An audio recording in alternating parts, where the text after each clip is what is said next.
Fala pessoal, tudo bem com vocês? Estamos iniciando mais um Discípulos Podcast. E dessa vez, nesta noite, vamos falar do quadro Investidores do Reino. E bem, vocês já sabem que no Investidores do Reino nós entendemos que trabalhar na obra do Senhor, fazer algo no reino de Deus, é muito mais do que recurso. É investir seu tempo, seus dons, seu talento, suas aptidões, porque tudo isso corrobora para um propósito: proclamar a verdade do reino de Deus. Porque essa é a grande comissão. Foi isso que Jesus nos ensinou, de ir a todo mundo e pregar o evangelho a toda criatura. E nós podemos fazer isso de várias maneiras. Você que tem nos acompanhado aqui no Discípulos Podcast tem percebido isso, principalmente nesse quadro, Investidores do Reino.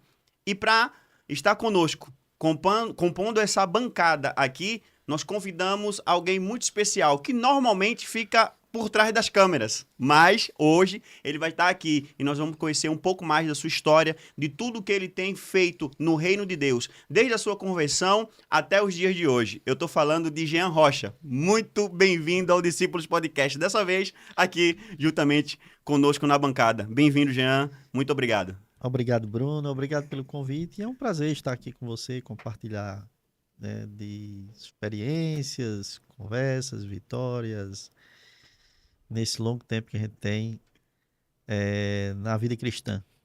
Que maravilha. E esse longo tempo de vida cristã, Jean, já começando, eu quero saber desde quando começou. Já veio de berço evangélico, se converteu ao longo da jornada, como é que foi? Nos apresente Jean.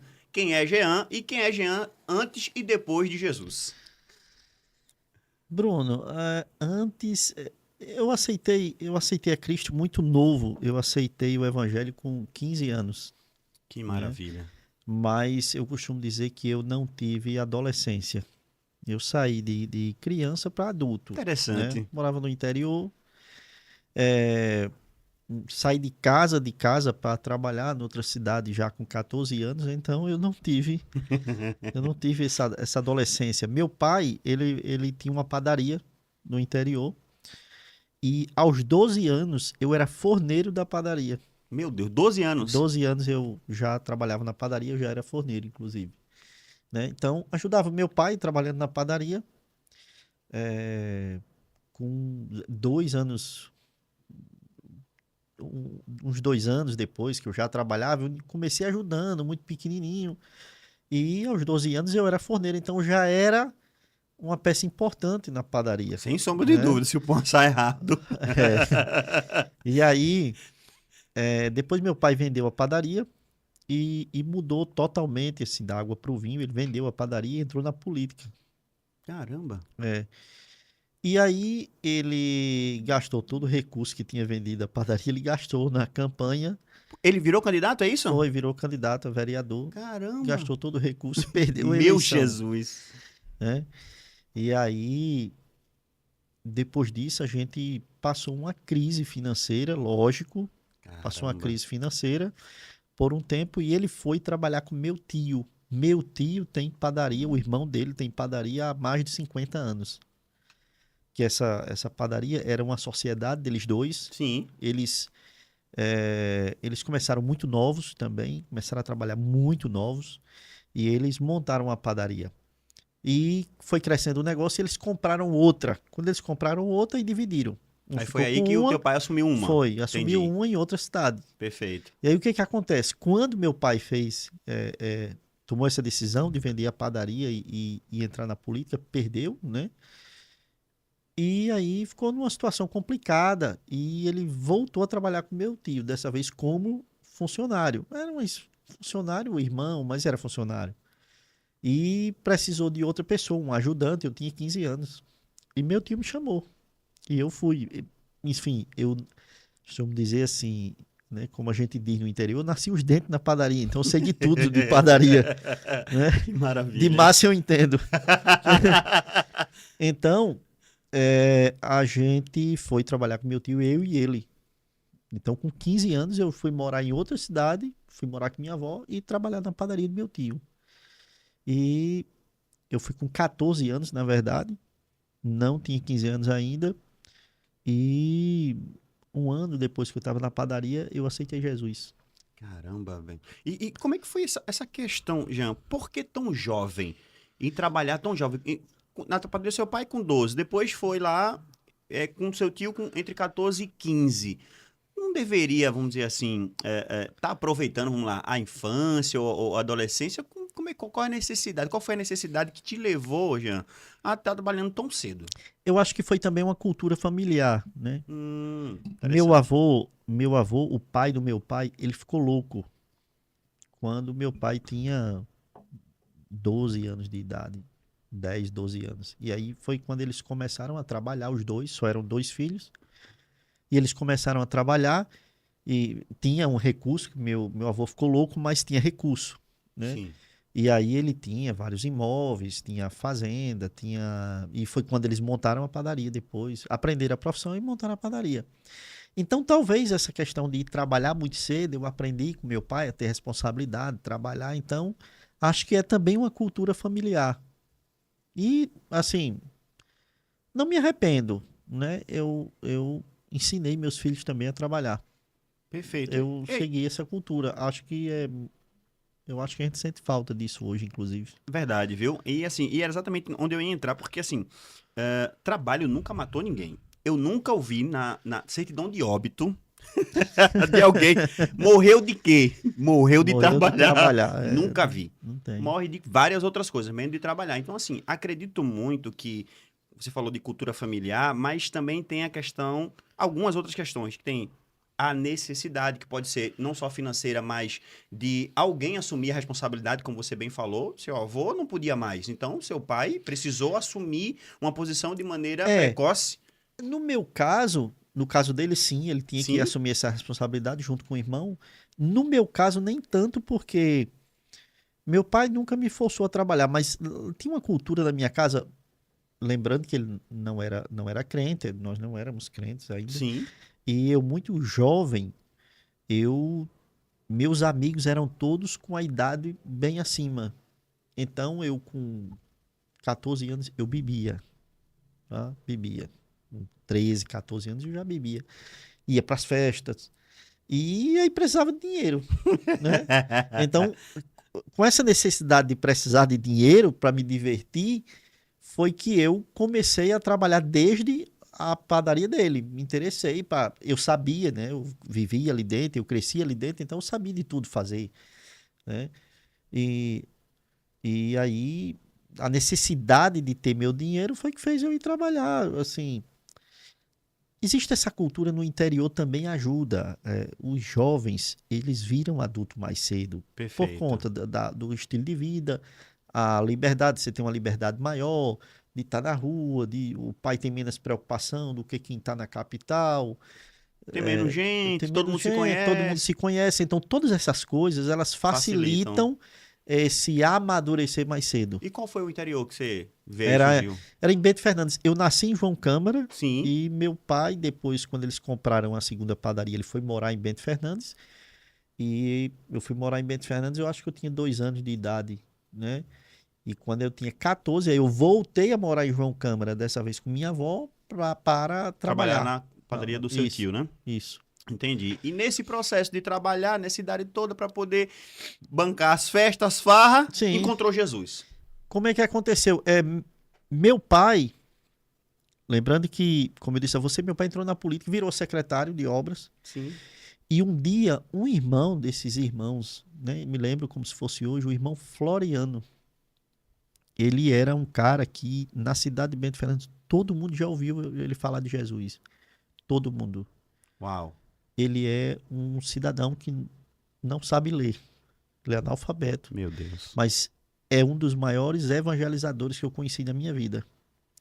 E um dia meu pai estava na secretaria, ele chegou e ele chamava todo mundo de irmão, até os não crentes. Só que ele era amigo do meu pai, né? Não era uma pessoa desconhecida. Sim. Quando papai tinha padaria, ele era revendedor de pão da padaria. Então eles eram Eita, amigos. essa tu me pegou É. agora. Aí É ele vendedor de chegou lá pão. e disse: Irmão João, eu vim trazer um recado de Deus pro senhor. Meu Deus. Aí papai ficou assim, surpreso e desconfiado. Ele disse: Senta aqui.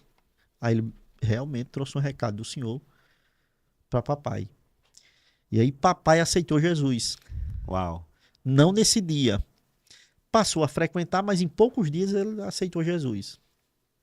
Depois, para tentar encurtar a história, ele não permaneceu. Mas passou um tempo na igreja. Talvez ali um ano. Nesse tempo que ele aceitou Jesus, ele me informou, ó, o irmão Canindé está dando um estudo bíblico para jovens lá na escola, porque você não vai participar. Era eu e Josivaldo, um amigo meu, que hoje mora em Brasília, que já foi fazer missão na Angola. Nós éramos da mesma turma. Josvaldo ia muito lá em casa, tava aí o Josvaldo, ele chegou com isso. Aí o Josvaldo disse, bora, bora, vamos lá. Esse irmão Canindé, lembrando, cidade pequena, todo mundo conhece todo mundo, ele era meu professor de matemática na escola. Aí a gente foi para esse estudo bíblico. Aí ele dava umas aulas lá, o pastor da igreja, uma vez por outra, passava lá também, era todo sábado. E eu comecei a me interessar pela Bíblia. E eu que nunca tinha entrado numa igreja evangélica, nunca tinha entrado, mas eu, apesar de não entrar, eu tinha um respeito. Eu me lembro uma frase que eu dizia, eu digo, se os crentes não for para o céu, eu é que não vou. Eu dizia assim, né? Eu sempre dizia, Dado o ó... respeito que tinha, E né? aí a gente se conversava, conversando com os amigos numa roda, eu disse, olha, se os crentes não for para o céu, ninguém mais vai.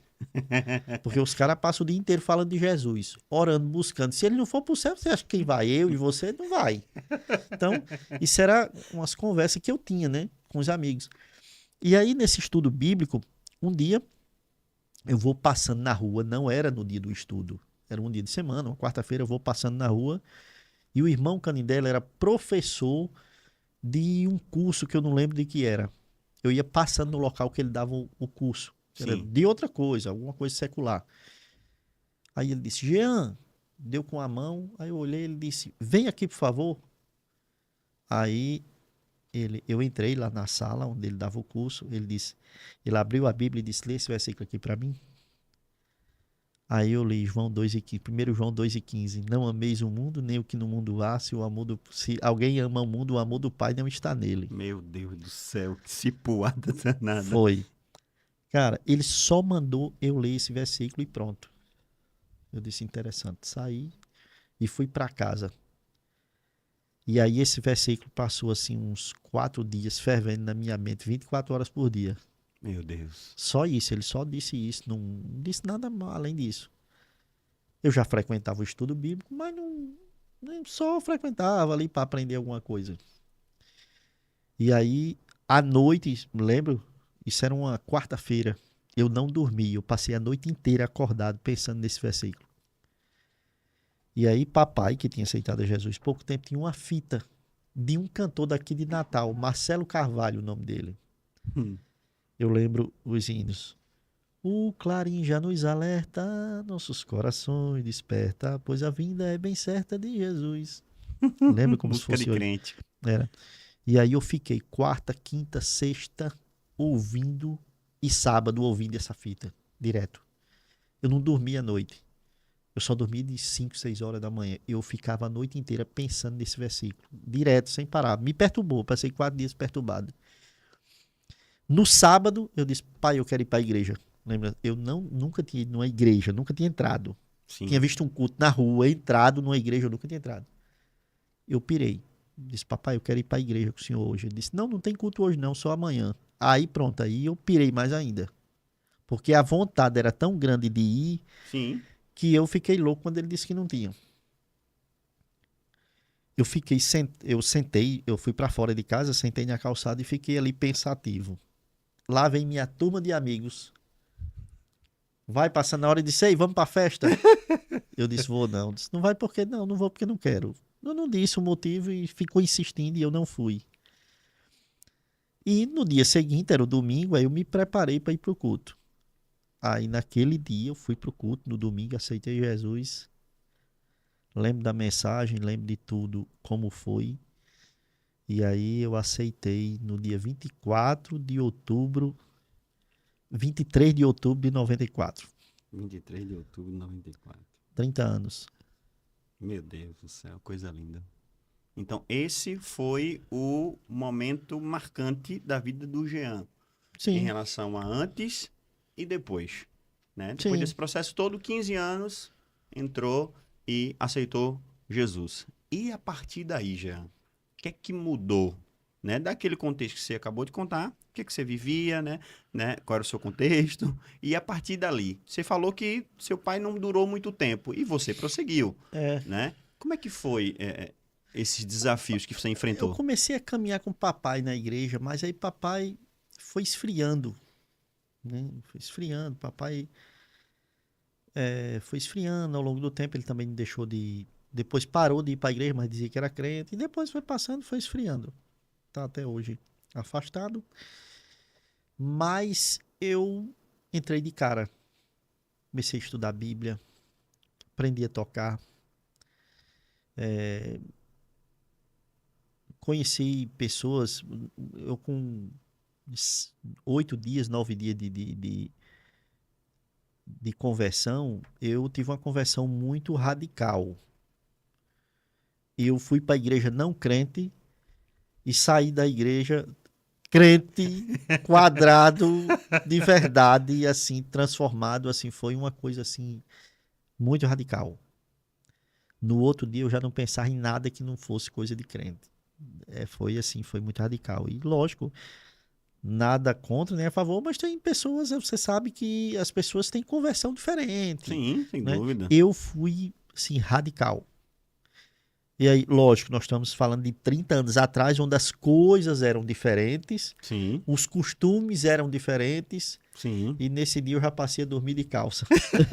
E nem assistir televisão. Não tinha na cultura da igreja, não tinha esse negócio de TV, não tinha isso, não. Não tinha essa proibição, não tinha isso, não. Já nessa época aí. Não tinha, não. Recife ainda tinha, viu? Tinha, não. Tinha. Mas depois, muito tempo depois, por exemplo, eu conheci igrejas em Goiânia, que eu morei um tempo em Brasília, então lá eu conheci já nos anos 2000 que ninguém tinha TV. Pois é. Como você converteu em 94, eu em 97. Então foi bem pertinho ali, a nossa conversão. E quando eu me converti, não na Assembleia de Deus, não podia assistir TV, porque era pecado. Não podia. Até minha mãe falou assim, ó, Bruno, olhe, minha mãe não era crente, eu fui o primeiro, né? Minha mãe disse, se você vir com a história de querer vender minha televisão, eu vou lhe dar uma pizza. Não, uma coisa que da minha época, que eu lembro bem, a gente não usava calça, não usava bermuda, calção, usava para dormir em casa. Eu nem em casa usava, eu vi como foi tão radical que eu dormia de calça, né? Uma coisa que eu parei de fazer, eu já fazia um tempo que eu tinha parado de jogar bola, esse negócio de jogar bola, ir pra quadra, jogar bola, já tinha um tempo que eu já tinha parado, não foi nem pelo motivo da igreja, eu já tinha parado. Parei radicalmente, lógico, de beber, de ir pra festa, essas coisas, e passei a não sentir nenhuma vontade. No outro dia eu já não sentia vontade de fazer parte de nada disso. Foi uma conversão assim instantânea, uma transformação radical. E como você bem falou, começou desde muito cedo a aprender a tocar um instrumento, a se envolver na obra. E como é que foi essa questão de envolvimento em relação a fazer alguma coisa no reino de Deus? Olha, com 9 dias de crente, eu fui minha primeira evangelização. Só eu e outro jovem. Nós dois fomos evangelizar no cemitério. Poucos dias de convertido. Eu aceitei Jesus no dia 24 de outubro. No dia 2 de novembro, era dia de finado, eu estava no cemitério evangelizando. Diga aí, né? Um lugar não muito apropriado, vamos dizer assim. Mas o fogo queimando Um fogo no queimando. coração? Um irmão, um jovem da igreja, eu não lembro, eu acho que era o filho do pastor, chamou e disse: "Eu topo, vou." E aí, esse rapaz, ele logo me incentivou a aprender a tocar. Ele tocava violão e comecei a aprender. Eu aprendi a tocar teclado, depois violão, guitarra. Depois passei mais tempo. Cheguei a tocar na banda da igreja, passei mais tempo tocando baixo, né? Até, até eu casar. Eu parei de tocar quando eu casei. Né? Eu tocava. E aí, como eu fiquei muito ativo na igreja, então eu era um jovem que estava de 5 horas no matutino, constantemente, não ia todo dia, mas eu estava constantemente, assim, constantemente mesmo, no matutino. Meio-dia eu estava no Poço de Jacó, todo dia. E à noite estava na igreja e durante... Aí, só recapitulando, eu trabalhava em João Câmara, então eu passava a semana em João Câmara, final de semana em Bento Fernandes, que é vizinho. Em João Câmara, como tinha culto todos os dias, né, tinha segunda, quarta e sexta na igreja, na sede, e terça e quinta nas congregações. Então, eu estava todo dia na igreja. Eu ia para as congregações na terça, na quinta e na igreja, na sede. E aí fui me envolvendo com jovens. Aí passei a participar de grupo de evangelização. Eu fiz tanta coisa que eu nem... Participava de tudo. Eu fiz programa de rádio da igreja. Tinha um programa dos jovens no domingo à noite. Quando terminava o culto, eu ia para a rádio. Depois passei a fazer um programa de rádio no sábado. É, participei de vários grupos de evangelização. Tinha um que eu liderava, o outro eu era liderado, e me envolvi com escola dominical. A gente tinha estudo bíblico, a gente mesmo se juntava para estudar a Bíblia, a turma na época, E e como é me que era? envolvi E como é que era? Você falou que seu 100%. pai passou pouco tempo, né? E como é que foi a reação dos seus pais, né? Seu pai, sua mãe, vendo esse seu envolvimento na obra do Senhor, estando todo dia no culto e tal. Eles apoiavam, eles falavam alguma coisa. Como é que era isso? Porque você morava com eles, Olha, né? Era ainda jovem. era, mas aí, é, não, meus pais eram tranquilos. Eles já tinham, o papai já tinha sido crente, tranquilo, minha mãe também, mas eu tenho uma família muito católica, eu tenho uma tia que é freira. Então, a família da minha mãe é muito católica, por ter uma tia freira, né? Sim, Era sim. muito católica. E aí, a única coisa que eu lembro que minha mãe disse, quando sua tia souber, não vai mudar nada. Não vai mudar nada. Só isso que eu lembro que minha mãe falou, assim, ficou temerosa, porque ela ficou temerosa porque você tem na família uma tia que é freira, ela vira meio que uma autoridade espiritual da família, Sim, chegou num patamar mais entendeu? elevado, né? Então ela era meio que uma autoridade na família, então ficou todo mundo, e agora? O que é que você vai dizer a ela? Ficava esse negócio. Eu digo, não, continua tudo do mesmo jeito, não muda nada. E por outro lado, aí eu já trabalhava, já era independente, já. Aí eu não tive. Por que fiz a pergunta? Porque isso faz lembrar do meu momento. O meu foi um pouco diferente. Não tinha ninguém freira, não, na minha família. Tinha era macumbeiro. A religião era diferente. Na verdade, minha família veio da macumba, se converteram. Só que na parte do meu pai e da minha mãe, não tinha ninguém crente. Era meu pai, minha mãe e meus irmãos. E eu fui o primeiro de nós. Nós seis, eu fui o primeiro. E eu tinha essa pegada aí. Como eram muitas congregações juntas, então, no dia que tinha um culto em uma, não tinha na outra. Mas no dia que tinha na outra, então, era segunda, terça, quarta, quinta, sexta, todo dia era dia de culto. E eu tava em todos. Tava em todos. É tanto, cheguei a dirigir uma consagração de 5 às 8 da manhã, chamada Desafio Jovem. 5 às 8 da manhã. Orávamos 1h30, 30 minutos de louvor e 1 hora de palavra.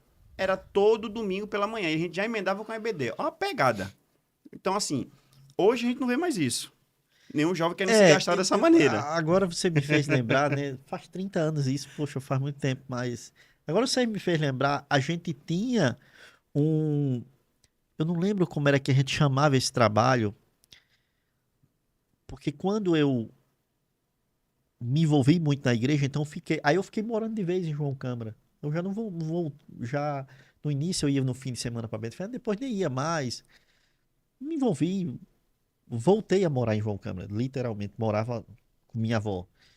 E final de semana eu ficava lá e já não ia para Bento Fernandes e aí eu fui me envolvendo mais ainda com as coisas da igreja. Você me fez lembrar agora que a gente tinha um trabalho antes da escola dominical também.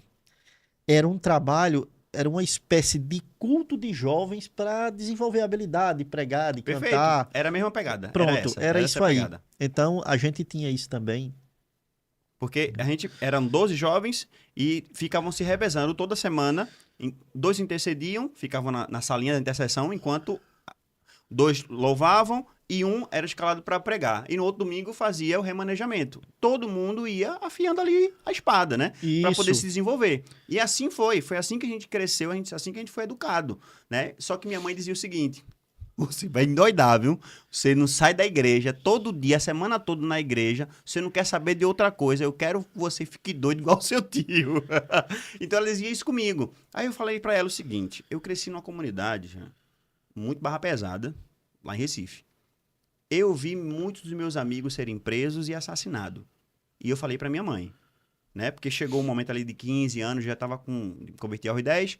Eu falei assim, mãe, a senhora prefere que eu fique com os meninos na esquina ou que eu vá todo dia para a igreja? Pronto.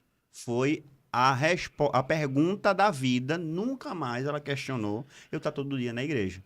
Por quê? Porque ela viu que era o melhor lugar, mesmo que eu tivesse todos os dias, né? Então, assim, a gente tinha essa facilidade e esse desejo, essa sede de aprender e trabalhar no reino de Deus, seja orando, seja se envolvendo no evangelismo.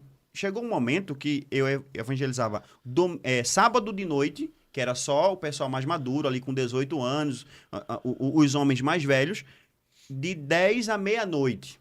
Só pegava bebum, drogado, só pegava gente assim. E no domingo, de 2 horas, eu estava evangelizando de novo, que era o clássico, né? Todo domingo, 2 horas da tarde, todo mundo saía na campanha evangelizadora. Então, assim, a gente foi criado dessa maneira. E hoje a gente não vê tanto isso. As pessoas se envolvendo com essa questão de evangelizar. A gente só quer fazer muita coisa dentro da igreja, muito dentro das 4 paredes. A gente não quer sair tanto. A gente tem que bolar trilhões de estratégias, quando na verdade é só sair e falar de Jesus. É verdade. Né? Então, assim, a gente está perdendo um pouco isso. Então, você consegue fazer essa comparação, Jean, de como você se envolvia antes e tudo mais para hoje? Há uma diferença tão gigante, e às vezes eu fico me perguntando, me paro pensando nisso, porque na minha época eu ia para os cultos todos os dias, e essas congregações na terça-feira e na quinta não era próximo de cá, era uma coisa distante, às vezes a gente ia a pé, ia de bicicleta, eu não tinha carro. Aliás, na turma de jovem ninguém tinha carro. A gente fazia um grupo e ia a pé. Bicicleta e a pé. Isso. Às vezes carregando caixa de som na cabeça para ajudar no culto, porque tinha lugar que tinha congregação. E tinha lugar. Parceiro era o carro de mão. Tinha um lugar que era. Eu me lembro, tem um local lá em João Câmara, chama-se As Quatro Bocas. E lá não tinha congregação. Tinha um negócio que a gente chamava de ponto de pregação, que era na casa de uma irmã. Perfeito. Então, ou a gente levava o som na cabeça, ou num carro de mão, às vezes. Era assim. Era assim mesmo. E a juventude era quem tomava... Tinha um dirigente, frente. Mas a gente tomava à frente, era quem levava, né? Eu tinha uma evangelização dos jovens na quarta-feira, no final da tarde. Na sexta-feira tinha uma evangelização de meia-noite, que a gente saía aí, era só homens. Sim. A gente se reunia para evangelizar nas festas, nas bocas de fundo, em todo lugar possível. A gente saía de meia-noite. Terça e quinta nas congregações, tinha matutino, eu participava muito do Poço de Jacó. Tinha um dia que tinha uma consagração dos jovens à tarde, e às vezes eu ainda ia para o circo de oração das irmãs quando tinha tempo. Né? Porque eu trabalhava, mas quando tivesse qualquer brechinha, estava na igreja. E era gostoso aquilo ali. A gente não fazia forçado. Exatamente. A gente gostava de fazer aquilo. Sentíamos motivado, não precisava de muito incentivo. E aí, dia de domingo era escola dominical, terminava a escola, ia almoçar, voltava, tinha o ensaio da banda. Às vezes tinha evangelização à tarde, ou então tinha avivamento na igreja à tarde. Só dava tempo em casa tomar um banho e voltar para o culto à noite. Era desse jeito. Era dessa forma. E no sábado tinha o culto na feira. Quantas vezes eu e um grupo de 5 ou 6 jovens, a gente não carregava som na cabeça para fazer culto na feira? Aí às vezes era cantando, pregando, evangelizando, entregando literatura no meio da feira. Ia lá pro coreto da praça e ó. Né? Coisas que hoje em dia não se vê mais, né? Uhum. Outro dia eu saí aqui, perto da sua casa, eu passei ali numa esquina e eu parei e fiquei admirado, eu chorei, porque eu vi um cara com a caixa de som em cima de um carro evangelizando. Foi nada. Né, no microfone. Eu fui da Maria Lacerda. Eu me emocionei, porque fazia muitos anos que eu não via isso, né? Isso está sendo deixado de lado. A gente muitas das vezes quer fazer o evangelismo, mas a gente quer fazer com tanta pompa que a gente acaba fazendo pouco quando deveria fazer. Desprezando o simples. Exato. Quando deveria fazer mais. Se nós deixássemos um pouco a pompa de lado e ele aumentasse o número de vezes que nós fôssemos para a rua, talvez o resultado seria outro. Não tenho dúvida. Não tenho dúvida, porque os crentes de hoje, eu, você, muitos crentes de hoje da nossa cidade, nós somos fruto Sim. desse tipo de evangelismo que não tinha muita pompa, mas que as pessoas iam, gritavam sobre Jesus aos quatro ventos, em cada esquina, na feira, no cemitério, em qualquer lugar. Então, as pessoas de hoje que são crentes, que têm filhos e estão na igreja, são fruto desse evangelismo, né? Exatamente. Então, o que me faz lembrar é que qual foi a última vez, com sinceridade, Jean, qual foi a última vez por aqui na Grande Natal que você viu uma cruzada? Já faz um tempo. Já. Pois é. Eu tô faz aqui um há tempo. 4 anos e eu não vi ainda. Eu não vi. Nem Eu não vi. Ou cruzada. pelo menos anúncio. Não, o que eu vejo é alguém se reunindo porque um cantor tá lá, né, pra poder promover alguma coisa. Mas uma cruzada com o intuito de passar a tarde evangelizando e convidar o povo pra chegar à noite, faz muito tempo que eu não vejo. Isso é uma coisa que tinha muito antigamente, né? Principalmente a Assembleia de Deus fazia muito isso, esse trabalho de cruzada. Né? Quantas vezes a gente não saía, né? A gente tinha um objetivo no domingo à tarde, que era sair para evangelizar, para trazer pessoas para a igreja à noite. Perfeito. Hoje é muito mais fácil trazer pessoas para a igreja do que antigamente, né? Pelo fato do povo hoje aceitar a palavra. Né? Antigamente era mais difícil. Eu tinha um grupo de evangelização. E quantas vezes a gente não teve a porta batida na cara? Mas é batida literalmente. A gente ia passando na rua evangelizando, você via as pessoas dizendo, lá vem os crentes, fechava a porta. E eu tive de evangelizar em casas que você chegava, olá, boa tarde, e a pessoa fechava a porta na sua cara, mesmo, de verdade, assim. Coisas que hoje as pessoas não fazem mais, né?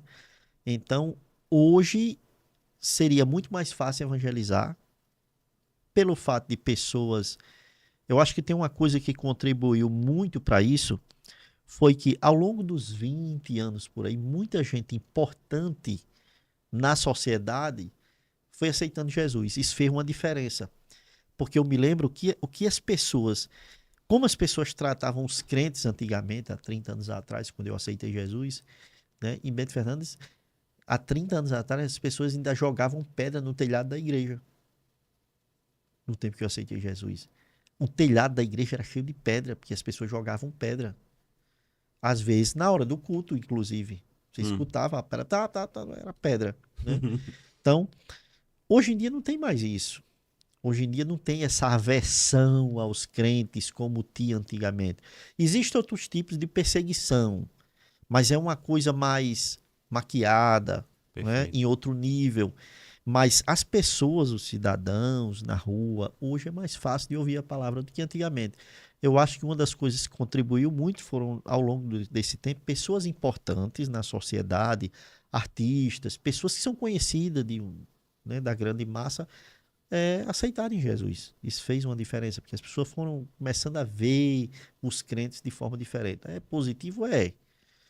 Mas a gente perdeu muita coisa boa que tinha antigamente. Perfeito, perfeito, é verdade. E assim, e o detalhe é o seguinte, pegando esse gancho que você trouxe, né, o assunto do investidor do reino não é bem por aí, mas eu acho que é pertinente falar que muitas pessoas, de fato, por conta da grande mídia, rede social e tudo mais, se converteram e foram para a igreja e começaram a mudar a perspectiva das pessoas, a imaginar que o crente é bitolado, é quadrado, é antiquadro, quando na verdade não. Tem muito crente muito inteligente, de alto nível, e as pessoas não sabiam, porque classificavam os crentes sempre por baixo. Sim. Né? Então, mas o perigo que eu enxergo, Jean, então, me corrija ou se tiver uma opinião diferente, eu gostaria de ouvir, é que isso trouxe também uma grande problemática para dentro da igreja, o que eu chamo de inchaço.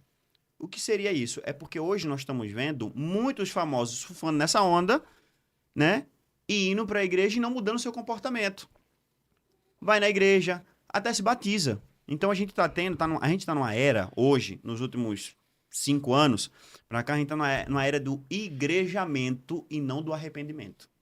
A gente tá vendo muita gente famosa se convertendo, dizendo que tá se convertendo, quando a gente olha pra vida do camarada, o comportamento dele não condiz com aquilo que ele tá dizendo que ele fez ou aceitou, né? Então a gente vê aí pessoas de nome frequentando a igreja, com Bíblia na mão, no culto, aparecendo ali nos vídeos da igreja, e quando a gente olha, na semana seguinte, o cara tá numa balada, o cara tá trocando de mulher, o cara tá se separando. Eu falei, oxente, que tipo de igreja ele tá indo, ou que tipo de Jesus ele aceitou?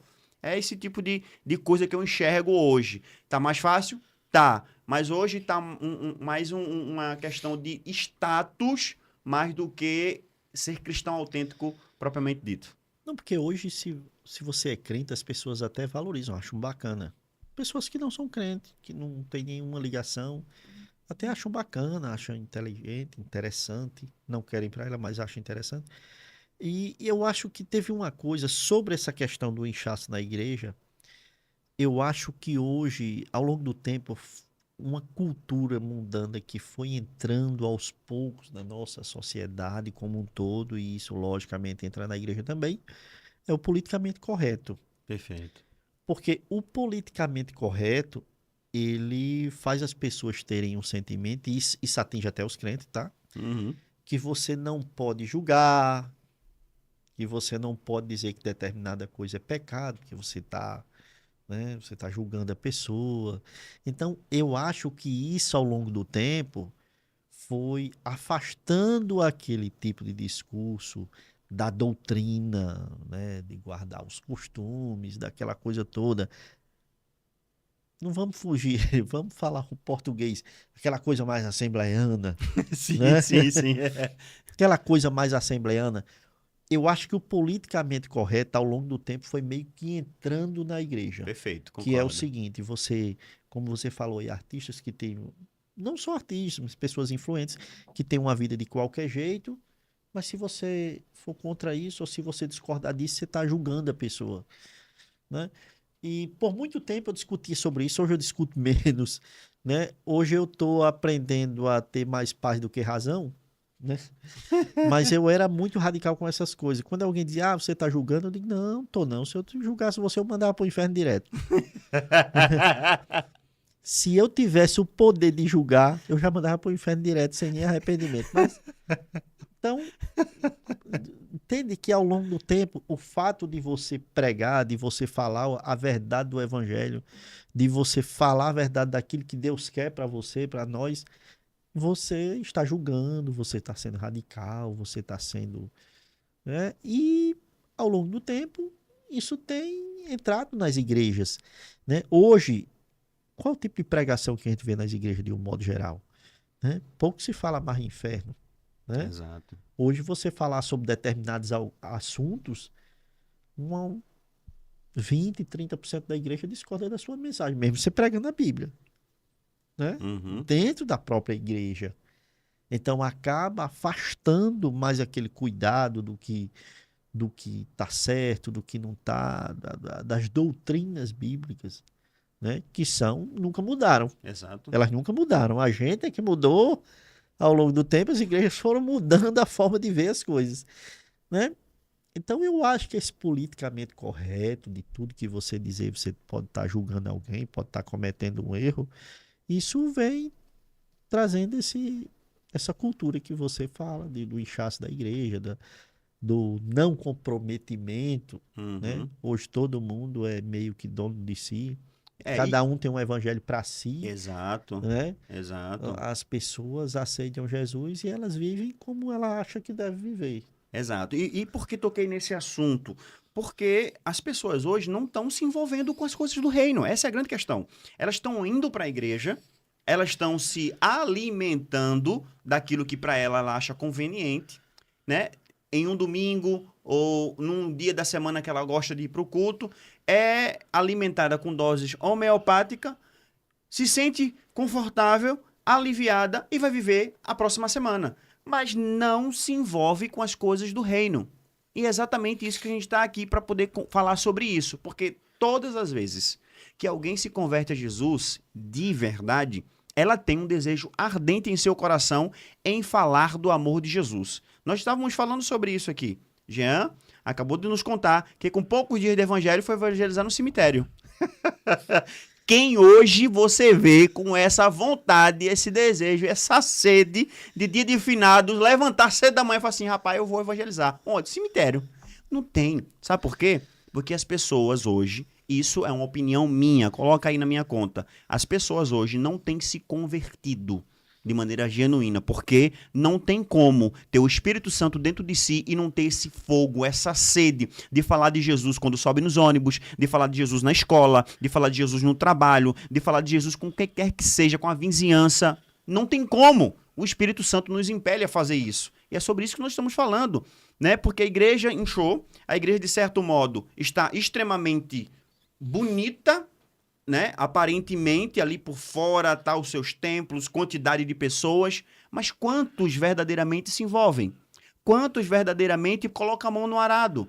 Quantos vão evangelizar? Vão para a consagração, vão se preparar, vão para o estudo bíblico? Quantos fazem isso? Acredito muito que a minoria é que se envolve. É o que a gente tem visto por aí. É verdade. É verdade, é verdade. Essa cultura que ao longo do tempo foi entrando nas igrejas, foi tirando o comprometimento, não é nem do cristão com a igreja, mas o comprometimento dele com o ID, Isso, né? Com o ID. Isso afeta nós também, sem dúvida. né? Porque vira uma cultura, as coisas estão... Hoje, olha a facilidade de você falar de Jesus hoje. Nós estamos aqui gravando um podcast que mais tarde vai estar no YouTube. Olha a quantidade de pessoas que podem atingir isso, Sem dúvida. né? Uma ferramenta Uma poderosa. ferramenta poderosa. Nós vamos estar no YouTube, vamos estar com os cortes no Instagram. Nós vamos atingir pessoas que jamais iriam procurar o Evangelho, Perfeito. jamais procurar uma igreja, certo? Mas essa preguiça, eu vou usar essa palavra, essa preguiça de levar a mensagem de Cristo, ao longo do tempo, foi nos tornando crentes, como é que eu posso dizer? Crentes acomodados, né? Ah, eu tô salvo, aceitei Jesus, ok, beleza, tá tudo certo. Tô esperando aqui a volta de Cristo, estamos tudo junto. O anjo tá rodeando aqui do meu lado, uma espada do tamanho do mundo. E as pessoas estão indo pro inferno, Exato. né? E do teu lado. Não se fala mais de inferno. Você sabe disso. É. Não se fala mais sobre isso, né? Eu sinto muita saudade de algumas coisas. A modernidade, ela trouxe muita coisa boa, mas também trouxe alguns, né, alguns costumes, algumas coisas que fizeram a igreja perder alguma essência, algumas coisas que a gente tinha no passado, principalmente essa sede de evangelizar, de buscar as almas. E isso eu tô falando isso aqui, não tô falando de uma igreja nem outra não, é Perfeito. geral. É geral. Né? É sim, sim. É geral. É geral, é geral. Eu percebo isso, que a igreja, do modo geral, não só no Brasil, mas no mundo, ela tem deixado de lado algumas ordenanças. Exemplo, nós temos muito gosto e prazer de obedecermos duas ordenanças, né? De muitas que tem, que é a Santa Ceia, né? De ceiar ali, de estar ali, né? Na comunhão, no partir do pão, celebrando a morte e a ressurreição do Senhor.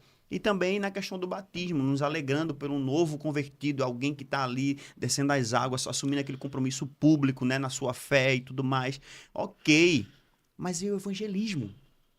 E o evangelismo é o evangelismo que traz pessoas para o batismo e pessoas para participarem da ceia. É a proclamação do evangelho. E quanto que tem se dedicado? Porque, olha, as pessoas têm se iludido, Jean, pensando que é o pastor e o obreiro que tem que evangelizar. Os crentes não. Os crentes têm que sentar e se alimentar. As pessoas estão pensando nisso. Porque, de verdade, a gente vai para uma igreja que tem 800 mil membros. Convoca a negada para evangelizar. Eu tenho 1.000 membros. Convoca a negada para evangelizar. Não aparece 5%. Não aparece 50%. É triste. Quando, na verdade, devia ser o seguinte, era para aparecer 95% e 5% por motivo de trabalho, doença, não ir. Mas a igreja em peso deveria participar, porque a grande comissão, a convocação, a ordem imperativa do Senhor é para todos. E pregar o evangelho a toda criatura, é para todos. Não é para meia dúzia, não é para o pastor, não é para os obreiros, não é para quem sente vontade, é para todo mundo. O grande, pequeno, todo mundo. Você sabe o que eu fazia na minha juventude? Fiz muito isso. Eu tinha um violão eu levava o violão para a escola. O violão para a escola. Rapaz, você não tem ideia do que aquilo fazia. Não, eu não ia atrapalhar a aula, eu não era louco, né? Mas foi uma época muito difícil, e você que dá aula sobre isso no Convergentes, né? Sim. Eu fui muito perseguido na escola. Ah, a gente sempre Eu foi. fazia magistério. Meu Deus Então, do céu, imagine, magistério. da minha turma de professor, não vou falar o português, claro, né, 90% é esquerdista, foram doutrinados naquela época ali, década de 90. Então, você estudar para ser professor naquela época, hoje em dia é muito mais fácil que naquela época, né? Eu tinha um professor, eu tinha um professor de história, Logo história. que ele passava assim eu sentava na frente, ele passava aqui, aí apontava aqui na minha Bíblia e dizia: isso aqui não tem minha matéria não. Eu digo: você está muito enganado, é só o que tem. Só o que tem aqui é a história. Esse cara me deu um 0 numa prova, porque eu levava a Bíblia para a escola. Eu levava o caderno e a Bíblia. Por isso, o cara tinha raiva de crente. E ele me botou um 0 numa prova minha. Eu levava o violão para um dia que tivesse um horário vago, eu corria, pegava o violão, ia cantar. E ali ia juntando uma turma, sabe, que se interessava, que gostava. Daqui a pouco tava a turma cantando comigo, sabe? Uhum. Eu trabalhava numa empresa que eu levava violão para a empresa. Então, uma hora que a gente tinha ali, na hora do almoço, ali, uma hora de folga, chamava a turma para cantar e tal. Eu trabalhei numa empresa que tinha uns, sei lá, uns 30, 40 funcionários, não sei, ao todo. Cara, eu levei todo mundo para a igreja. Todos. Não ficou um sem ir. Todo mundo ia para a igreja. Todo mundo. Não direto, Sim. né? Mas todos iam e todos foram várias vezes, né? Dessa turma, tem uma turma que nem sei por onde anda mais, mas dessa turma eu sei que tem gente que eu evangelizei e hoje é crente, né? Ali você era uma época muito mais difícil das pessoas aceitarem Jesus, mas a semente fica plantada. Sem dúvida. A semente fica plantada. Outro dia eu encontrei uma colega de trabalho dessa época, né, de 20 e tantos anos atrás. Encontrei ela aqui em Natal, ela foi para o Rio de Janeiro e disse: eu aceitei Jesus por causa daquilo que você fazia naquela época, Olha que maravilha. né? Exatamente. Então, tudo que você faz no reino, em termos de pregação do evangelho, de pregação da palavra, cara, tem uma semente plantada na vida de alguém. Perfeito.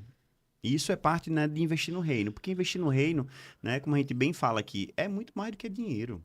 É muito mais do que pegar os seus recursos e mandar para um missionário ou botar na construção de uma igreja. Isso também é, mas investir no reino também é se gastar e ter a oportunidade, né? Ou buscar as oportunidades para falar de Jesus. Porque o objetivo de investir no reino é um só: é trazer vidas para o reino de Deus. Esse é o objetivo, seja ele com recurso, seja ele com dom, com talento, seja ele com a sua vida, dedicando tempo. Investir no reino é isso, né? Então, assim, a gente do Discípulos Podcast tem feito isso, tem procurado fazer isso. Investir ali aquele tempo, naquela semana, a semana corrida, puxada, que o camarada tá pegando fogo com 3 milhões de coisas na cabeça e a gente faz assim: não, eu tenho aquele compromisso para poder outras pessoas alcançarem através do YouTube, das redes sociais, aquela mensagem que vai ser pregada, que vai ser ministrada ali. Então, esse é o objetivo, é pegar uma brecha, uma oportunidade e fazer com que o evangelho do reino ele seja ministrado. Aí eu quero fazer uma pergunta, Jean. Antes de você falar um pouco daquilo que eu falei, como é que foi para você esse contato com discípulos, tá aqui no seu estúdio falando sobre o Evangelho do Reino, daquilo que você acredita, em meio a todos os podcasts que você grava aqui? Porque você vai de meio ambiente a política nos Estados Unidos, né? Você grava sobre tudo. Então, como é que foi esse contato de estar falando daquilo que foi sua realidade, que a gente acabou de contar, né? Desde quando a sua conversão ter algo, né, dentro do seu estudo falando sobre o evangelho? Bruno, eu sempre tive o coração na obra. Eu lembro que quando eu trabalhava na padaria do meu tio, eu ganhava muito pouco.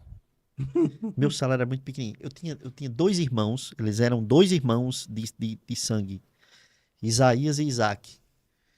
E eles iam lá na padaria, iam falar comigo alguma coisa e diziam, como é que esse homem, eu prefiro estar desempregado do que trabalhar aqui com esse salário. Então era ruim mesmo. Eu ganhava R$ 10 por semana. Era R$ 10 por semana. Então, dos 10, eu tirava o dízimo, Sim, ficava 9. sim. Aí eu ia para Bento Fernandes no fim de semana e voltava. Testemunha aqui agora. Eu ia para Bento Fernandes e voltava na segunda-feira. Eu gastava R$ 3 de passagem. Pra ir pra voltar. É, aí ficava 6.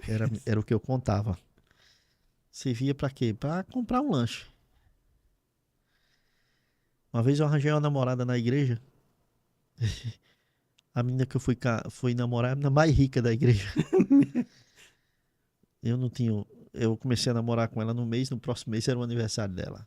Meu Jesus! Aí imagine, né? Tem uma menina que era crente que ela trabalhava no Boticário e me ajudou a dar o presente. E eu me lembro que ela comprou o presente. Ela fez a compra do presente e eu fiquei pagando ela, sabe? Perder de Pra vista. perder de vista. Nem lembro quanto era, meu Deus. E aí, depois eu tenho uma bicicleta velha e papai trocou numa bicicleta mais nova. Então, o que que eu passei a fazer? Eu passei a ir para Bento Fernando no sábado, de meio-dia, eu ia no ônibus e botava a bicicleta na mala. Na segunda-feira, eu voltava na bicicleta para economizar 1,50 da passagem, Sim. para sobrar 1,50. Então, eu vinha de bicicleta, 18 quilômetros. Meu Jesus. Era. Eu voltava na segunda na bicicleta, porque como no sábado eu ficava de folga meio-dia. Então não ia no sol rachando, Uhum. estava no ônibus, mas na segunda-feira eu saía de 4 horas da manhã, 5 horas, saía de bicicleta. Para economizar, mas foi aí que foi com toda essa dificuldade que Deus tanto me abençoou, como eu também plantei no reino. Você sabe o que era que eu fazia? A igreja estava construindo umas congregações. O saudoso pastor Francisco Raimundo, a quem eu devo muito, aprender muita coisa com aquele homem, foi o homem mais íntegro que eu já conheci na minha vida. Na minha vida inteira. Nunca conheci ninguém tão íntegro como Francisco Raimundo. E qual é o sonho de todo jovem hoje? Um sonho de consumo de todo jovem. Seus filhos, o meu, o que que eles querem hoje? Hoje. Hoje, nos dias de hoje, é o quê? É um O que que eles querem? Um iPhone. iPhone. Pronto. Sabe o que era o iPhone da época? Era um som. Todo jovem queria um som, comprar um som. Aí eu já tinha mudado de emprego. Quando eu trabalhava na padaria, sabe o que era que eu fazia? Eu não tinha condição de contribuir com a obra da igreja. Uhum. Eu ganhava R$ 10, ficava com 6, não dava para ajudar. Não tinha como contribuir. Sabe o que era que eu fazia? Eu levava pão da padaria, um saco de pão. Eu trabalhava na padaria, era do meu tio, eu tinha essa liberdade. E ele não cobrava os pães. Eu levava um saco de pão para os pedreiros comer. Eu levava os pão para eles lancharem. Meu Deus, Eu coisa não linda. tinha. E, cara, eu tinha uma vontade tão grande de contribuir com a obra e não tinha como. Aí eu levava pão para a obra, para os pedreiros e serventes comer. Lembro como se fosse hoje. O pastor achava aquilo ali fantástico, porque ele viu o meu interesse de, Contribuir, né? né? E aí depois eu mudei de emprego, fui melhorando. Aí eu consegui conquistar meu sonho de consumo da época. O meu iPhone era um som. Eu comprei um som. E aí, com uns 2 ou 3 meses, o pastor numa campanha ferrenha, sabe?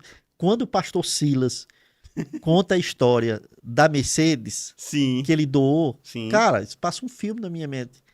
Porque eu cheguei pro pastor depois terminou o culto, eu digo, pastor, eu quero vender meu som pra obra. Vendeu só Mercedes. Vendeu. Minha Mercedes. Não, ele não deixou. Foi não. Ele não deixou. Mas eu digo, pastor, eu quero venda na igreja pra obra. Aí ele disse, não precisa disso não, meu filho, faça isso não. E não aceitou, ele não fez. Mas eu queria vender o som para contribuir com a obra.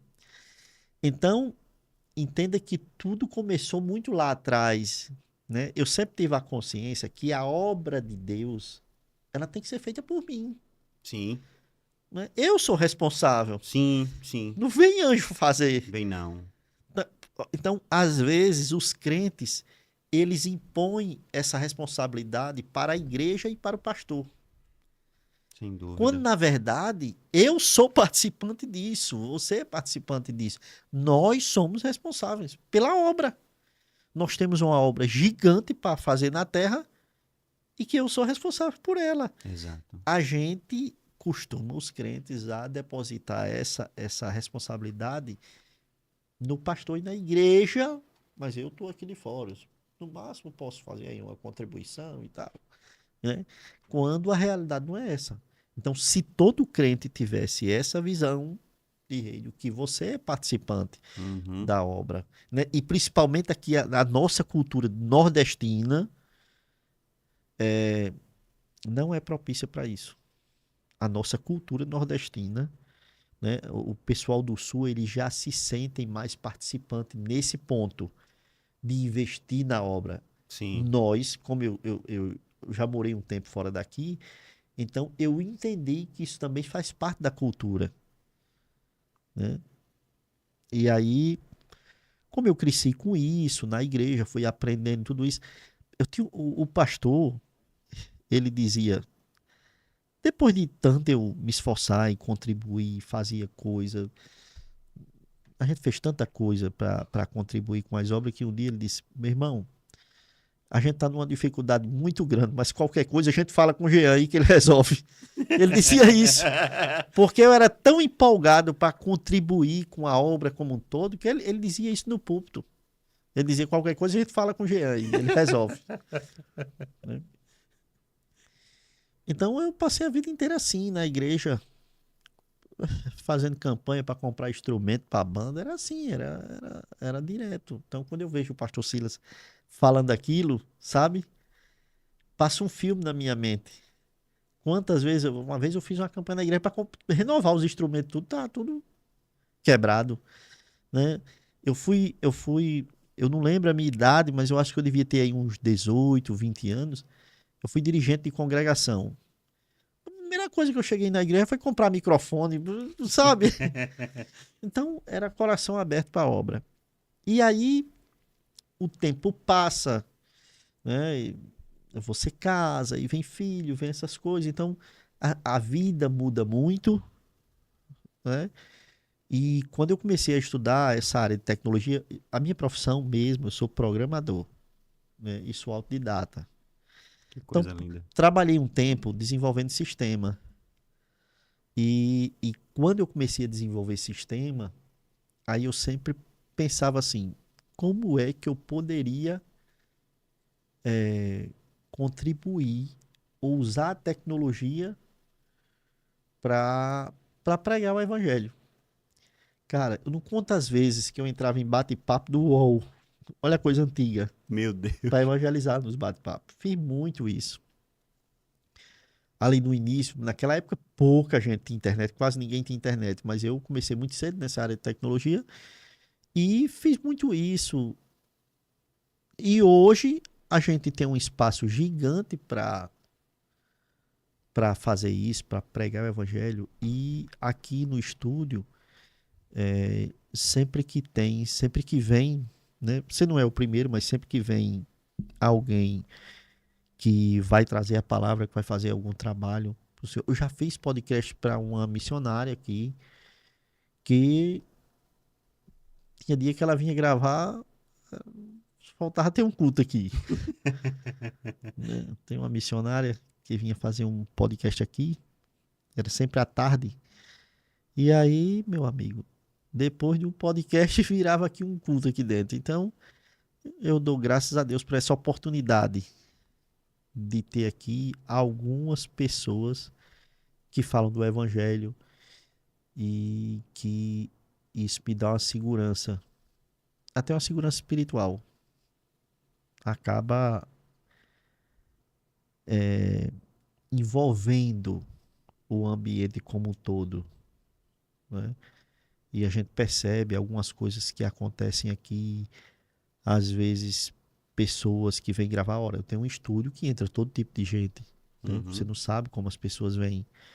Por exemplo, já aconteceu aqui de a senha da, da, da, Da internet. da internet é uma senha bíblica e às vezes dá um Então, susto nas pessoas. Você vê, né, que tem pessoas que se assustam, outras meio que torcem a cara. Acontece, acontece. não deixe de evangelizar, né? Não, aqui não tem isso não. É tanto que eu tenho uma tela daquela ali, né? Vocês não estão vendo, mas tem uma tela aqui que tem um retorno, que tem um QR Code. A pessoa bota o celular para Acessar a internet. não para marcar no Google, Sim, sim. né? E aí eu fiz uma tela que tem o QR Code para internet. Eu fiz a tela. Aí botei um dia ali, depois eu disse, não, eu não vou botar o QR Code da senha, porque a pessoa vai escanear e eu não vou dizer a senha, Sim, não é precisar dizer, não. entendeu? E qual é a senha? A gente quer saber agora. Qual é a senha? Aí todo mundo vai vir aqui acessar, mas a senha é pelo sangue de Jesus.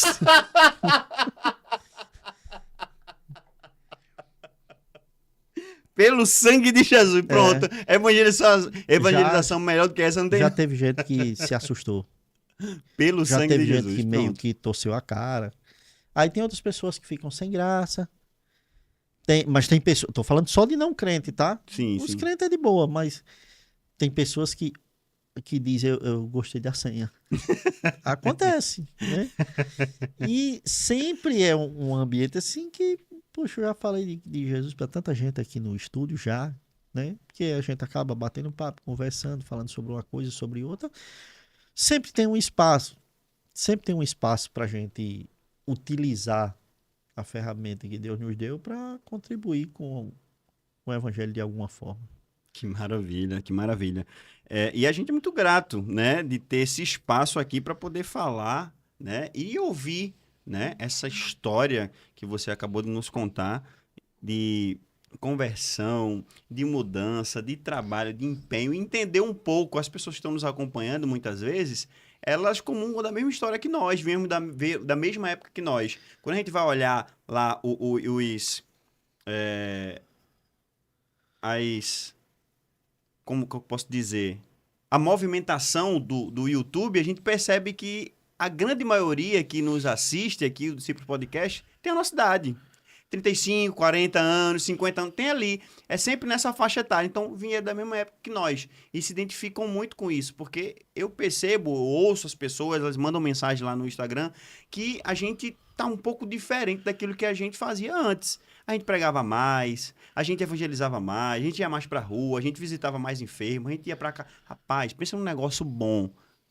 Se eu falar isso pros meus filhos, eles vão achar que é loucura. Um negócio bom de ir no presídio falar de Jesus pros presos. A gente não vai mais. Graças a Deus a nossa igreja faz isso, né? Inclusive eu vou, são os companheiros meus, o pastor Carlos Guedes, que está à frente desse trabalho. Toda quinta-feira vai, toda quarta-feira vai lá no presídio e fala de Jesus e tudo mais. E assim, no hospital, né? Ir lá no hospital falar de Jesus para as pessoas. Quantos vão? Muito poucos, né? Pelo amor de Muito Deus, poucos. né? A gente olha, conta nos dedos a quantidade de irmãos que se dispõem a poder evangelizar quem está moribundo no hospital, sabe? Então, evangelizar é muito mais do que simplesmente falar de Jesus, é se disponibilizar, né? E investir no reino é exatamente isso, é se dedicar à obra de Deus, através do seu tempo, através do seu recurso, através dos seus dons e seus talentos. E Bruno, talvez o que falte para muita gente, talvez até a maioria, é entender exatamente isso que eu falei, a gente falou alguns minutos atrás, é se fazer participante. né? Não terceirizar a responsabilidade e achar que essa obra é feita por um anjo que vai descer do céu ou vai ser feito pelo pastor e pela liderança da igreja. Não, eu faço parte Isso. da obra como um todo. Não estou falando da nossa igreja, não. Estou falando da obra de Deus Sim, como um sim. todo, né? Por exemplo, vou dar um exemplo bem prático aqui. Olha a dificuldade de um podcast como o seu arranjar um patrocínio. Sim. Poxa, olha quantos crentes tem em Natal. Quantos crentes tem em Natal? Quantos tem negócio? Uhum. Quantos tem comércio? Perfeito. Verdade. Entendeu? Verdade. É, E não é por falta de convite, tá? Diga-se de não, passagem. Não é falta de convite. A gente até convida, né? Mas as pessoas não querem, né? Simplesmente reforçar a propagação de uma mensagem bíblica como essa. por exemplo, eu tenho um estúdio e não tenho um podcast que fala de Jesus, que prega a palavra. Eu não tenho. Mas eu semeio em alguns. É verdade. Então, qual a diferença, né? Para quem está nos assistindo, você que está nos assistindo aqui agora. Se você não tem um podcast, se você não tem uma plataforma, e é essencial levar o nome de Cristo hoje na internet. É essencial. Sem dúvida. É essencial. A internet hoje é a boca de ferro do meu tempo. É a caixinha de som que eu carreguei na cabeça. Verdade. A de hoje é mais maneira. Verdade. Mais maneira. Tá? Não pesa tanto, né? Uhum. Então, se você não tem a possibilidade, não tem a condição, não tem o tempo, não tem a oportunidade, pelo menos contribui com quem está fazendo, Exato. né? O que custa, por exemplo, alguém que tem um negócio, que tem uma empresa, que pode fazer isso, e às vezes contribui com tanta coisa sem futuro, investe num podcast desse para falar de Jesus, Verdade. né? Tem várias coisas que podem ser feitas e a gente alcançar, sabe, muito mais pessoas, chegar num ponto muito mais alto. Poxa, se você não tem como chegar longe, ajude alguém que tá chegando, né? De alguma forma. E tem várias formas de fazer isso. É se tornar participante da coisa como um todo. É isso, Jean. É se tornar participante. E se tornar participante, ela tem várias formas. Você fazendo, você contribuindo, né? Você ajudando ali, dando suporte, né? Porque o que a Bíblia fala em relação ao ministério de Jesus? Que as mulheres, elas suportavam o ministério de Jesus contribuindo com seus bens. Olha só. Diga aí. Porque imagina só, alguém andar 3 anos e meio de toda a Galiléia, Jerusalém, Judéia, andar aquilo tudo. Os cabas não comem, não, é? Os cabas não se vestem, não? Quem que mantinha isso tudo? Se os cabas eram andarilho. Quem que mantinha? As mulheres que não são citadas, mas estavam lá, ó. Uma delas é citada, Joana, é citada ali, que tá ali, ó. Pega os seus bens, ó. E contribui. É tanto que a Bíblia fala, né, do Judas, né, que passava a mão na sacola da oferta. Aí sabe o que acontece?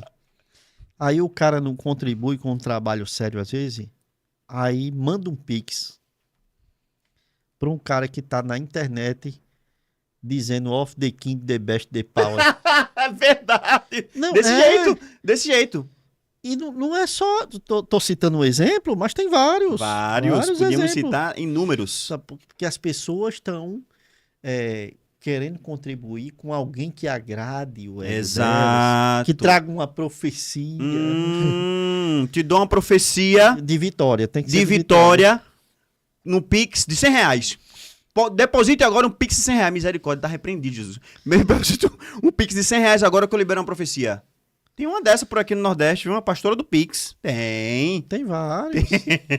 Tem vários. Aí dá. Aí contribui. Porque quer massagear o ego. Agora, quando o negócio é sério, um podcast sério como esse e como outros que tem por aí, não quer contribuir. Não quer cooperar. Nem quer falar. Nem quer colocar a boca, né? A voz nas redes sociais, onde quer que seja. E nem quer contribuir. Só quer aquele ditado que minha mãe ensinou lá atrás. Só quer venha nós, né? Venha nós, venha nós. É verdade. Vosso reino nada. Né? Então, assim, Jean, O Discípulo Podcast é muito grato por esse espaço, por esse apoio, por esse suporte, porque a mensagem do Evangelho ela é feita por muitas mãos, né? Quando a gente olha, o próprio Jesus separou 12 para poder propagar, depois enviou 70 e agora nós estamos aqui, 2000 anos depois, sendo continuador dessa grande obra, dessa grande comissão. Então, a obra do Senhor ela é feita por cada um de nós, mas muitas obras é feita por muitas mãos. Você citou a questão da construção do templo. Até o seu radinho você queria vender. Queria Por vender quê? o som. Queria cooperar, queria estar ali. Não podia com dinheiro, entregava pão. Ué, não podia. Aquela mulher, não tem o dinheiro não, entregou duas moedinhas, mas cooperou. Então a gente pode cooperar de várias maneiras. Se você não tem disponibilidade para ir, você contribua, você se dedique.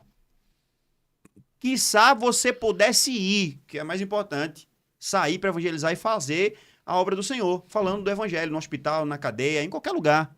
Mas se você não tem disponibilidade nem disposição para ir, pelo menos contribua. Chegue junto, suporte, né? Porque a obra do Senhor ela é feita de vidas, de pessoas que estão disponíveis e com recursos. Sim, porque falar de recurso é uma coisa muito difícil, né?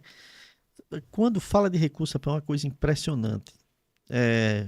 E isso não é só no meio dos descrentes, não. No meio dos crentes também, às vezes, né? Falar de recurso, rapaz, a gente gasta, a gente emprega recurso em tanta coisa tão sem futuro, sabe?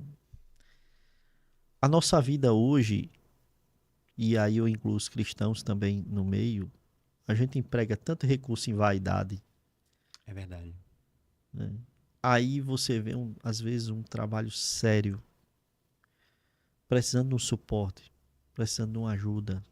É muito difícil, é muito difícil. E existe uma falta também de visão, né? Às vezes uma falta de visão, o cara semeia em tanto lugar sem futuro. Aí tem, às vezes, um projeto de Deus, sabe? Um projeto para levar o evangelho, um projeto para levar a verdade. Aí o cara não, sabe? Não consegue enxergar, não consegue ver o que é que aquilo vai trazer de fruto. Às vezes é desestimulante. Às vezes é desestimulante. Quer que eu dê um exemplo prático? Quantas pessoas estão assistindo esse vídeo agora que vai compartilhar o link? Só isso. Verdade. Coisa simples. Quanto é que custa para você dar um like aí agora? Um like. Dá um joinha aí no vídeo para ele chegar mais longe. O que custa você pega uma piada na internet, uma coisa engraçada, às vezes uma coisa tão sem... Só você acha engraçado às vezes. Você manda para um monte de gente, ninguém acha engraçado, mas você pega aquele link e sai reproduzindo por uma propaganda política.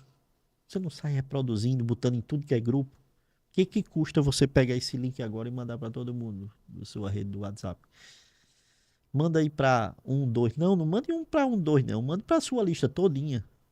O que custa? Exatamente.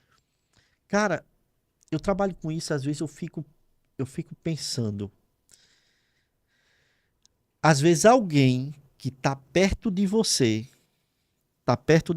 vê você fazendo um trabalho desse tipo, o cara te conhece, vê você se esforçando para fazer um trabalho legal, o cara tem coragem de dar um like. É verdade. Aí ele vai dar um like num artista famoso que tá muito rico, que sabe, que já alcançou um sucesso gigantesco, ele tá lá.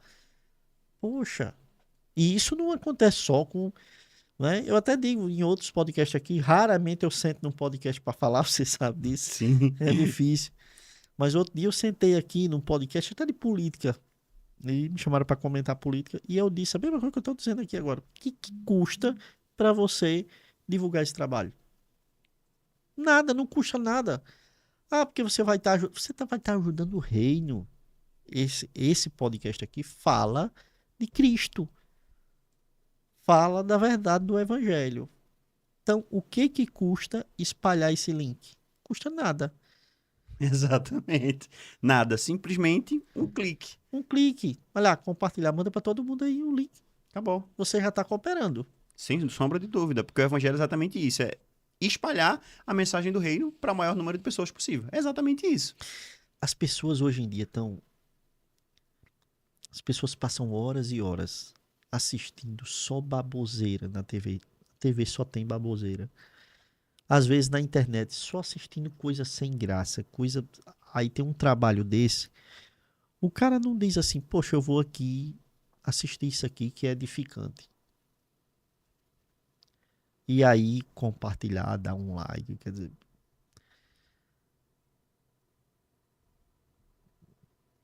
é investir no reino isso também. Exatamente. Investir no reino é isso. É isso, é cooperar com quem está trabalhando. É cooperar com quem está fazendo, né? E, Jean, um bate-bola aqui rápido, tete a tete aqui. Tudo que a gente já conversou, toda a sua trajetória de mais de 30 anos de convertido, de servir a Jesus de várias maneiras, seja ele distribuindo pão para os pedreiros, seja ele tocando, seja ele dirigindo filial, todo esse trabalho. Qual versículo, né, que te guia, ou qual versículo que você guarda no seu coração com muito carinho, né, nessa sua trajetória de cristão? Olha, um versículo que eu guardo muito é 1 João 2,15, né? Que foi o versículo que eu li que transformou minha vida. Você poderia Né? citá-lo novamente? Não ameis o mundo, nem o que no mundo há. Se alguém ama o mundo, o amor do Pai não está nele. Esse versículo foi um divisor de água na minha vida. Né? Você que está assistindo aí, Transformou. segura essa pedrada. Anota 1 João 2,15. E tem outros versículos que eu gosto. Por exemplo, eu gosto muito de Deuteronômio 28. Eu gosto de... É um texto que eu amo. E assim, se eu conseguir, se você conseguir fazer o que está escrito ali, no capítulo 28 de Deuteronômio, estamos resolvidos. Isso aí. É verdade, é verdade, é verdade. Você confere aí, porque o texto é longo. Mas é Deuteronômio 28. Eu acho sensacional. É E incrível é um mesmo. texto que eu leio sempre. Eu gosto de ler esse texto. Não sei nem quantas vezes você já leu, tem nem ideia. De tantas vezes que leu, né? É. E o livro que marcou, né, essa sua trajetória cristã? O livro. Pode ser livro da Bíblia, um livro que corrobora com os escritos sagrados? Não, Qual livro? a Bíblia. A Bíblia. Eu sou uma pessoa que eu não li muito durante a minha vida. Eu já li alguns livros. Teve uma época que eu lia muito. Mas eu não me considero um grande leitor. Eu lia muito, mas não me considero um grande leitor. Livro para mim é a Bíblia. E uma pessoa que inspirou sua caminhada de fé? A minha caminhada de fé, com certeza, Pastor Francisco Raimundo. Pastor Francisco Raimundo. E tem um cara que, assim, é o meu amigo, é um amigo e irmão que eu tenho, que a gente tá junto desde a minha juventude. Né? Se eu fosse contar meu testemunho aqui, tudo que eu já passei na igreja, tem que ser uns 5 podcasts desses. Mas teve uma época da minha vida que eu disse a você que fui morar com minha avó. Sim. Depois minha avó resolveu se mudar de cidade. E eu fui morar em qualquer lugar. Então eu vivia me mudando, morando na periferia, num lugar meio ruim. E o pastor Adriano Mendes, que é um companheiro meu desde quando eu aceitei Jesus, ele aceitou 6 meses antes de mim. A gente é amigo desde essa época. E ele foi falar com o pastor para eu morar na igreja. Eita, que privilégio. E eu fui morar literalmente na igreja. Tinha um quartinho ao lado da igreja, eu morava lá. E como Adriano estudava muito, lia muito à noite, virava à noite estudando. Hoje é um grande pregador, inclusive tá hoje. Até falei com ele essa semana, tá nos Estados Unidos. E a gente passava a noite, eu trabalhava, chegava em casa, a gente batia um papo ali, eu ia dormir, ele virava a noite inteira estudando. Né?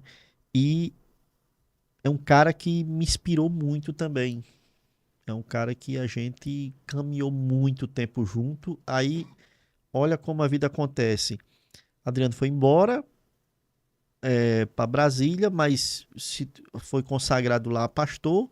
E aconteceu de depois eu ir por outro motivo, a trabalho, também morar em Brasília. E a gente continuou andando junto e a gente tem amizade até hoje. É um cara que me inspirou muito na minha vida de cristão. Mas Francisco Raimundo foi um cara assim que eu tenho como modelo de cristão. Que maravilha. E Jean Rocha, ainda tem um sonho ou algo que deseja realizar com Deus em relação ao reino? Um sonho. Olha, tem tanta coisa que eu gostaria de fazer. Diga uma. Teve muita coisa que eu sonhei e que Deus me fez realizar, né? E outras coisas que eu nem sonhei e Ele me fez realizar. Mas tem uma coisa que desde que eu aceitei Jesus que eu tinha vontade de fazer e nunca consegui. Eu queria ouvir a voz de Deus. Amém. Eu nunca ouvi. E sei que quantas pessoas já ouviram a voz de Deus? Ouvir a voz, eu tô falando ouvir a voz. Sim. Né? Sim. Isso é uma coisa que eu lembro que quando eu aceitei Jesus eu pedia muito. Você não tem ideia de quantas vezes eu pedi. Eu queria ouvir a voz dele. O senhor tá ouvindo, né? O senhor tá ouvindo. O senhor tá ouvindo o que o seu filho tá pedindo, né? É. Pronto. Amém. Eu tive vontade de ser pregador. E, lógico, eu pregava nas congregações. Mas eu tô falando pregador. Né? Não é aquele cara que dá uma palavra ali e tal. Isso aí eu fazia. Eu fui dirigente de congregação, então você tem que pregar. Mas eu sonhei em ser pregador, assim... Lembra, voltando, eu era companheiro de Adriano, então eu queria pregar igual a ele. Mas aí eu percebi que eu estudava, quando chegava no púlpito, pegava no microfone, esqueci o que eu tinha estudado. Então eu vi que o senhor não me quer pregando, não. O senhor me quer tocando. Aí eu fiquei na banda mesmo. Cantei por um tempo. Não era lá um cantor, né? Do nível de alguns que a gente tem na igreja, mas cantava. Não, mas é afinado. Vocês viram, no comecinho lá ele cantou um pedacinho, é afinado.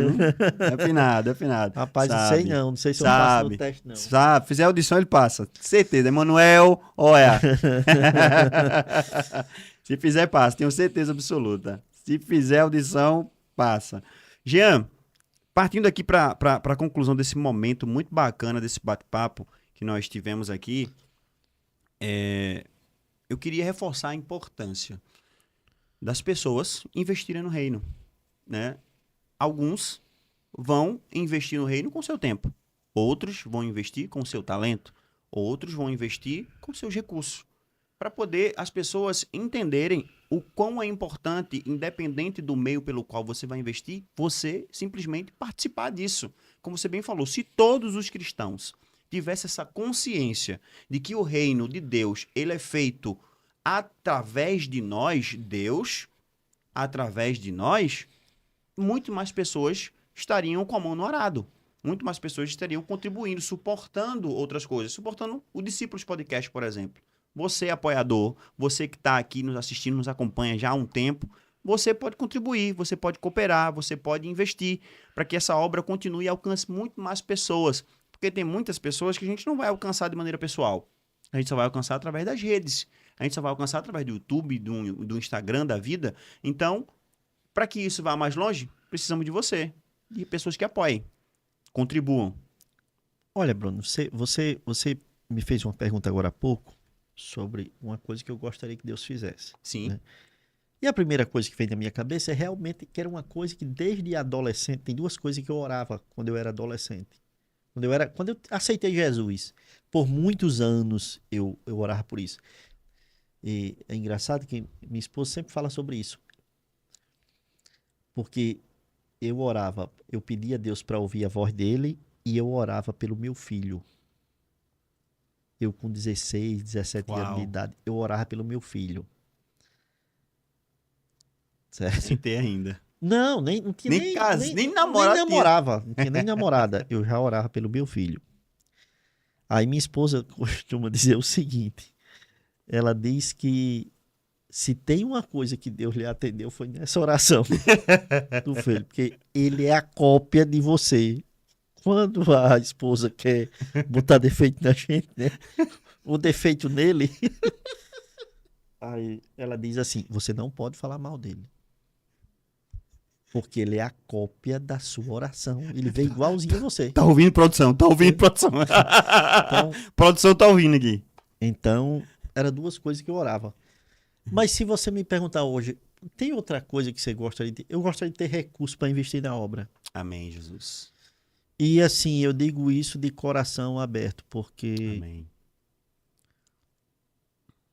de todas as campanhas que o pastor Silas já fez na igreja, se eu não estou enganado, só teve duas que eu não participei.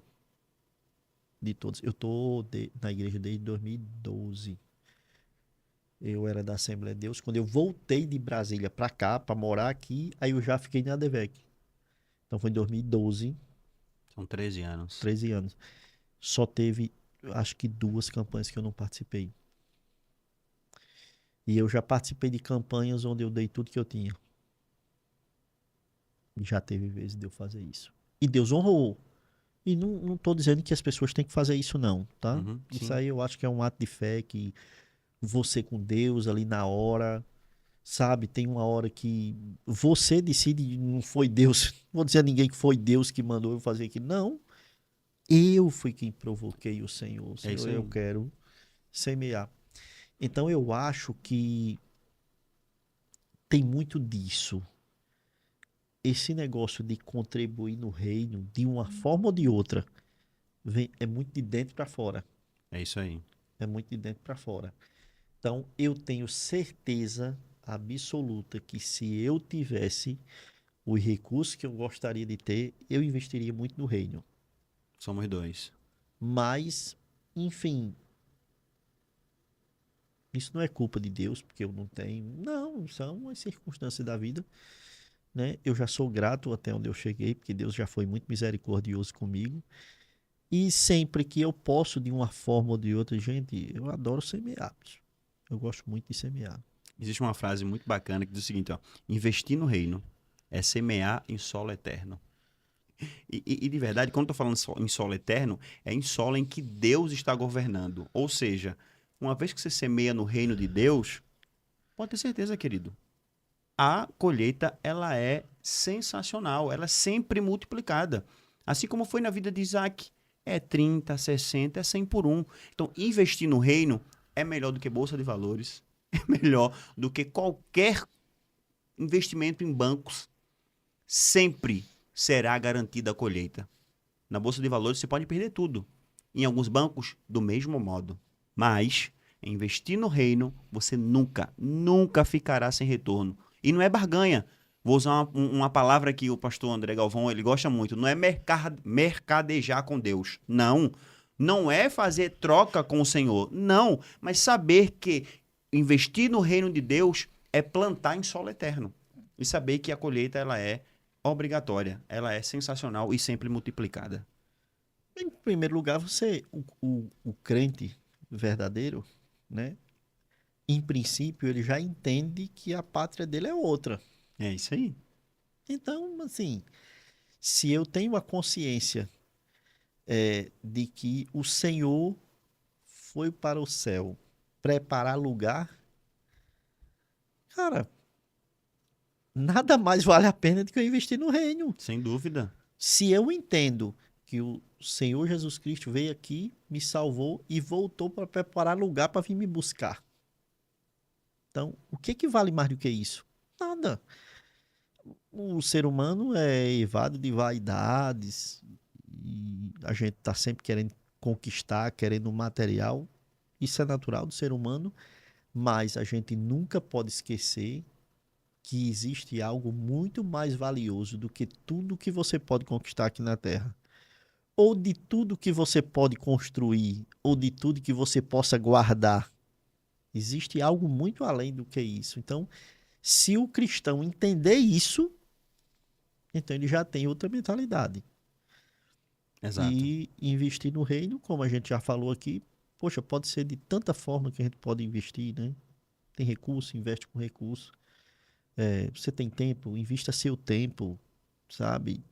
Você é um profissional de qualquer área, pode ajudar com sua profissão, vamos lá, porque a obra é gigante e os obreiros continuam sendo poucos. Verdade.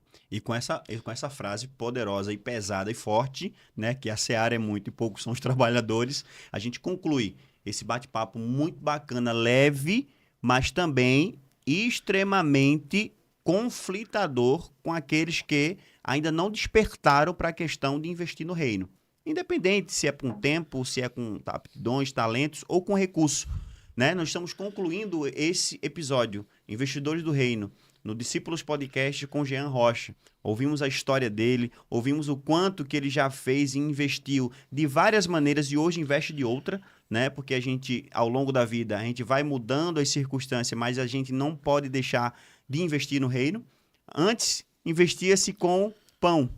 Hoje, se investe dando um espaço para pregar o evangelho naquilo que Deus te proporcionou. E isso é que é glorioso, isso é que é muito bacana. As circunstâncias vão mudando, mas o princípio de investir no reino não muda. Você não poderia investir com dinheiro, investiu com pão. Hoje, você pode investir cedendo espaço dentro do seu estúdio. Isso também é investir no reino. E, de verdade, meu coração se enche de alegria em poder ouvir mais uma vez, porque é muito agradável de conversar contigo. A última vez que a gente teve uma conversa como essa, a gente passou 7 horas. Nem lembro que passou 7 horas. 7 horas conversando, de tão agradável que é conversar contigo, né? Fico muito feliz, sou muito grato a Deus pela tua vida. Eu sou um privilegiado de ter você aí como amigo, né? Como alguém próximo. De verdade, muito obrigado. A gente poderia passar aqui a noite toda conversando, porque é muito bom conversar com alguém de Deus, com alguém que tem um coração no reino, né? Muito obrigado, Jean. Deus te abençoe. Esse podcast fica muito honrado de ter você aqui conosco no dia de hoje, tá? Deus te abençoe. Amém. Eu que agradeço o convite. Maravilha. Deus abençoe você, Deus abençoe sua casa. Não deixe de assistir, de compartilhar, curta, dê um joinha, copie o link, espalhe para suas redes, né, de contato. Faça isso. Isso também é investir no reino. Deus abençoe você, Deus abençoe sua casa, Deus abençoe sua família, em nome de Jesus.